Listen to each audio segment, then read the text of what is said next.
My husband smashed cake into my face on our wedding day, so I left him.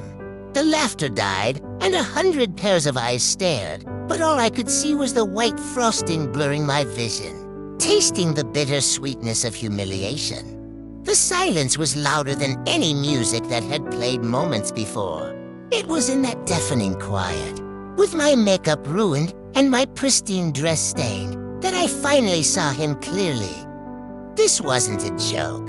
It was the punchline to a long, cruel story I had been ignoring. My happily ever after had ended before it even began.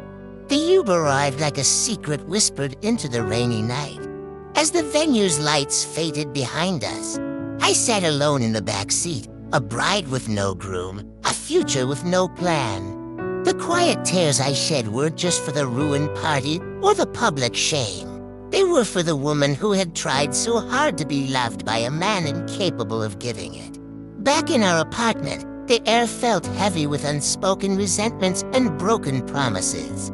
This place, once a symbol of our shared life, now felt like a beautifully decorated cage I had willingly built around myself. Flashes of the past played in my mind, each a small cut that had led to this final wound. I remembered the nights I cooked to separate meals because he'd refused to eat what I made, dismissing my efforts with a wave of his hand. I saw his smirk from across a crowded room as he made a joke at my expense, my own laughter feeling forced and hollow. I recalled the countless times I tried to share my day, only to be met with the cold blue light of his phone screen. His silence a clear message that I was not a priority. These weren't just red flags. They were giant, waving banners I had chosen to be colorblind to. Then my own phone lit up, not with his empty apology, but with a flood of messages from friends. Are you okay? We're here for you. You are so strong. Each word was a small anchor in this storm. With their support echoing in my thoughts, I began to pack. The process was methodical, each box taped shut, sealing away a part of my life I was ready to leave behind.